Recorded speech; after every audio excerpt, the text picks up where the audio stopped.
Assalamualaikum warahmatullahi wabarakatuh. Perkenalkan saya Dr. Hadi Santoso Eskom Mkom sebagai Ketua Tim Peneliti dan anggota kami yaitu Bapak Lukman Hakim STMkom dan Ibu Dr. Afiati SSI MT. Beserta tim mitra kami yaitu berasal dari Pusat Data dan Informasi Badan Pangan Nasional, Bapak Dr. Kelik Budiana SSI Mkom IPU.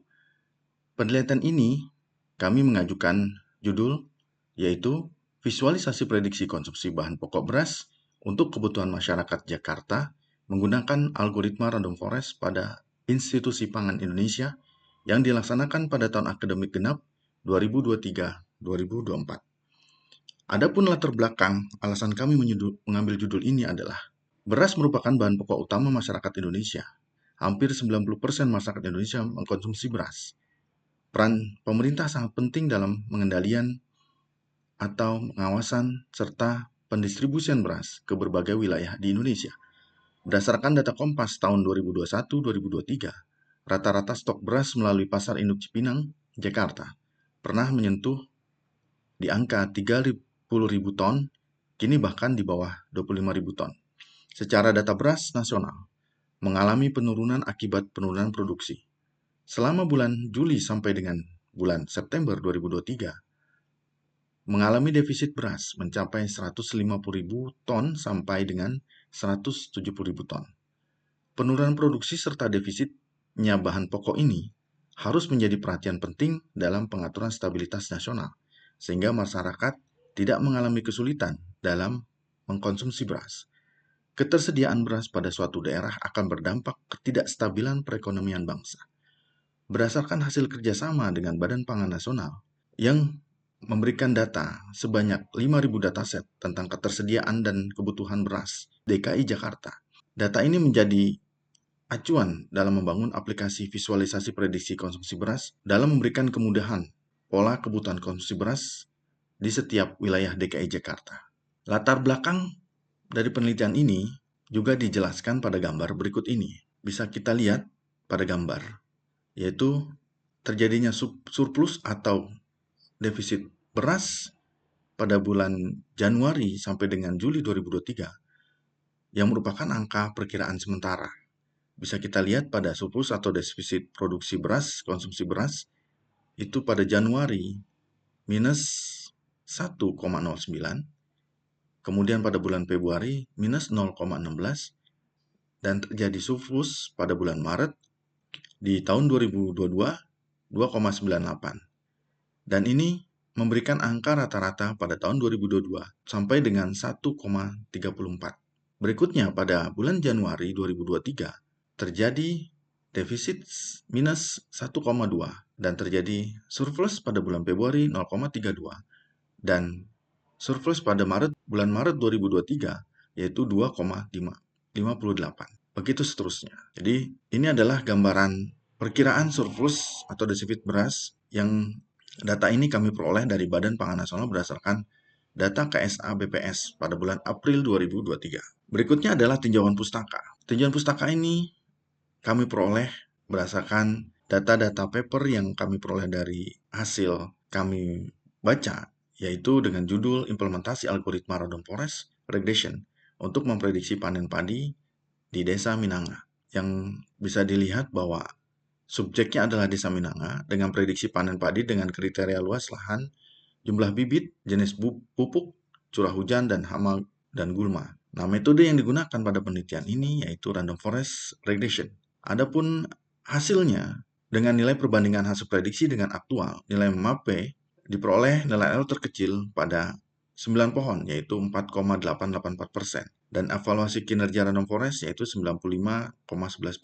Jadi kesimpulan dalam melakukan prediksi hasil panen dengan 7 variabel, akurasi diperoleh 95,11% dengan MAPE yaitu 4,884%. Adapun tinjauan pustaka yang kedua yaitu penggunaan random forest untuk menentukan kualitas anggur merah, dan penelitian ini dilaksanakan pada tahun 2023, di mana subjeknya adalah kualitas anggur merah berdasarkan wine yang diklasifikasi dengan 3 metode riset yang digunakan yaitu random forest, SVM, dan decision tree. Hasilnya, kualitas anggur merah ya berdasarkan jenis wine dan pengujian 3 algoritma random forest, decision tree, dan SVM, itu masing-masing memperoleh nilai akurasi untuk hasil decision tree yaitu 0,7031 dan nilai AUC-nya yaitu 0,70 dan F1 skornya 0,72. Sedangkan untuk random forest mendapatkan hasil akurasi 0,74,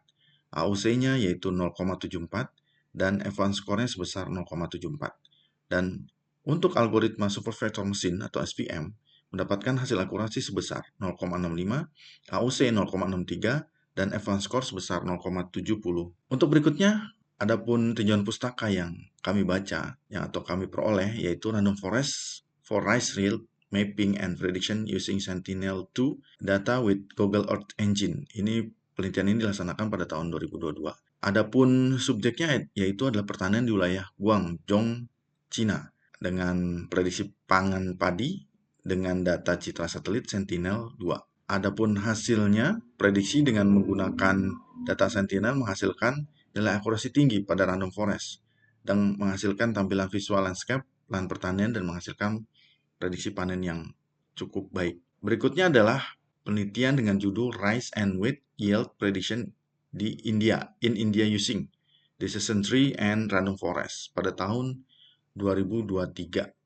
Prediksi hasil padi dan gandum menggunakan algoritma machine learning dengan ciri luas, wilayah, curah hujan, musim, dan keadaan. Algoritma yang digunakan yaitu menggunakan algoritma machine learning, yaitu algoritma decision tree dan random forest. Nah, hasil eksperimen dengan menggunakan algoritma decision tree overfit, sedangkan random forest tidak. Dan hasil padi tergantung curah hujan dan gandum tidak. Berikutnya adalah tinjauan pustaka berikutnya adalah penelitian menggunakan Arima, Box, Jenkins, dan software Evios, di mana forecasting produksi padi dan konsumsi beras di Provinsi Jawa Timur yang dilaksanakan pada tahun 2023 itu mengalami penurunan produksi padi pada periode 2022-2007. Sementara konsumsi beras diprediksi akan mengalami penurunan dibandingkan konsumsi beras tahun 2021. Konsumsi beras pada Provinsi Jawa Timur di tahun 2022 mengalami penurunan sebesar 1,93% dan mengalami kenaikan di tahun 2023 sampai tahun 2027 dengan rata-rata persentase kenaikan sebesar 0,14%. Berikutnya adalah penelitian yang berjudul The Prediction of Rice Production in Indonesia Province for Developing Sustainable Agriculture dengan metode regresi linear, di mana hasilnya adalah prediksi panen padi dipengaruhi oleh luas lahan dan produktivitas. Penggunaan metode reduksi semi parameter menghasilkan model parsimoni, nilai GSP, MSE, dan hasil pengujian data tidak jauh berbeda dengan hasil prediksi.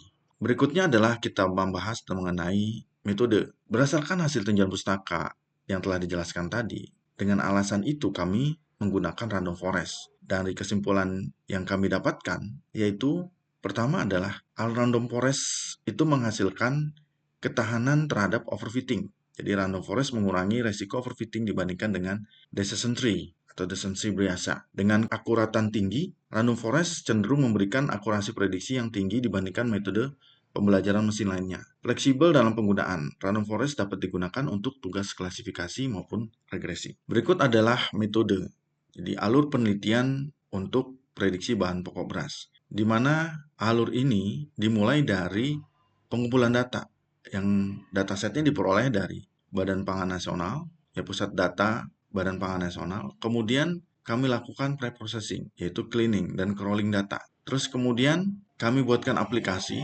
yaitu menggunakan aplikasi visualisasi Tableau. Terus kemudian kami coba melakukan pengujian menggunakan algoritma random forest. Untuk pengujian algoritma random forest sendiri, modelnya kami peroleh dengan menggunakan program atau aplikasi Python. Dari aplikasi tersebut, data yang kami peroleh dari dataset yang hasil dari crawling dari Pusat Data Badan Pangan Nasional, setelah kami proses menggunakan Python dan dihasilkan sebuah model. Model ini yang kami gunakan untuk kami visualisasikan ke dalam Tableau. Dan kemungkinan bila hanya menggunakan Tableau, tentunya untuk visualisasi tidak terlalu atau kurang menarik. Oleh sebab itu, kami mencoba untuk mengcombine atau mengintegrasikan hasil dari Tableau tersebut di mana dari tabel tersebut sudah kami dapatkan model dari algoritma Random Forest yang sudah diproses menggunakan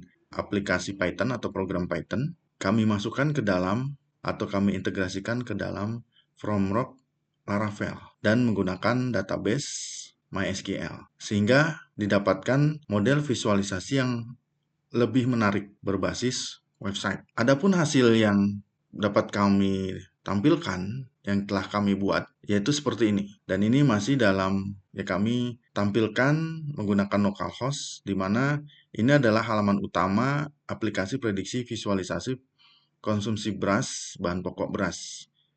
Ya, di mana di atasnya ini adalah logo-logo di sebelah kiri, yaitu logo Badan Pangan Nasional, kemudian logo Mercu Buana, dan diikuti sebelah kanannya ada konsumsi padi, beras, konsumsi beras DKI, beras premium, medium, dan about us. Berikutnya, ketika kita memilih menu konsumsi beras, akan didapatkan hasil visualisasi prediksi harga per bulan untuk wilayah DKI Jakarta. Pada bagian atas bisa dilihat untuk tahun 2023, 2024, 2025, 2026, 2027. Jadi hasil prediksi ini bisa ditampilkan mulai dari 2023 sampai 2027. Dan hasil prediksinya yang telah dicoba di sini adalah 2025. Di mana pada bulan Januari masih mengalami penurunan, kemudian ada kenaikan pada bulan Februari, dan ada kenaikan kembali pada bulan Maret. Kenapa hal ini terjadi? Ini kemungkinan nanti di bulan Maret itu ada hari-hari raya penting di Indonesia. Kemungkinan harga akan naik. Kemudian bulan April ada sedikit penurunan, bulan Mei, dan tambah menurun di bulan Juni, Juli, yang lebih menurun lagi di bulan Oktober, dan akan ada penaikan kembali di bulan November sampai Desember. Kenapa ada kenaikan kembali? Karena kemungkinan di bulan Desember ada hari-hari penting seperti hari Natal dan menjelang tahun baru. Nah, dari kinerja model yang kami peroleh, kami mencoba membuat 3 model berdasarkan mean absolute percentage error, di mana model 1 itu diperoleh 3,41%, model kedua 3,11%, dan model ketiga yaitu 4,49%. Ini menunjukkan bahwa masing-masing model memiliki error masing-masing. Dan bila kita lihat, model kedua memiliki error yang paling rendah. Dan kemungkinan nanti model 2 ini akan dipilih sebagai model kinerja menggunakan mean absolute percentage error.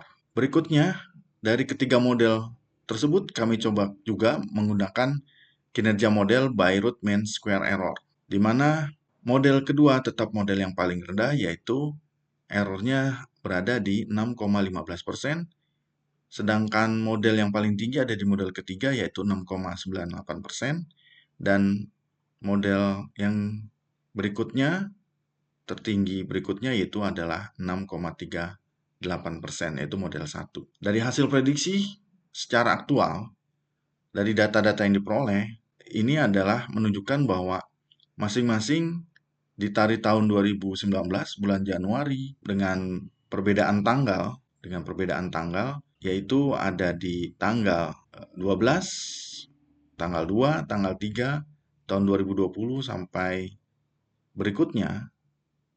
Ini menunjukkan bahwa ini adalah masing-masing prediksi model dari tahun ke tahun, yaitu dari tahun 2019 sampai 2020.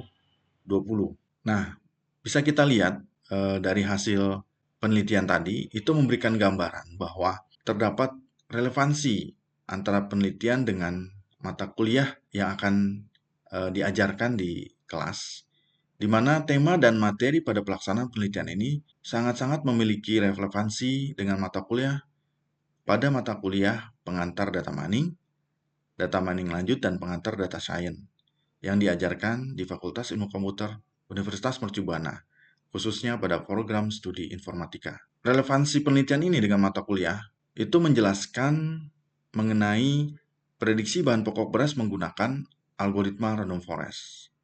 Dan aplikasi yang dibuat itu menggunakan visualisasi table law yang diintegrasikan ke dalam website menggunakan framework Laravel dan database MySQL. Penelitian ini memberikan visualisasi mengenai pentingnya dampak kenaikan harga dan kebutuhan beras, khususnya pada masyarakat Jakarta. Terima kasih kami ucapkan kepada LPPM Universitas Mercu Buana dan Fakultas Ilmu Komputer yang telah mendukung kami sebagai dosen dan tim peneliti serta mitra khususnya yang telah membantu kami dalam memberikan data, sehingga penelitian ini berjalan dengan lancar dan kami bisa laksanakan dengan baik. Mungkin itu dari saya secara pribadi, dan kami tim peneliti mengucapkan terima kasih. Assalamualaikum warahmatullahi wabarakatuh.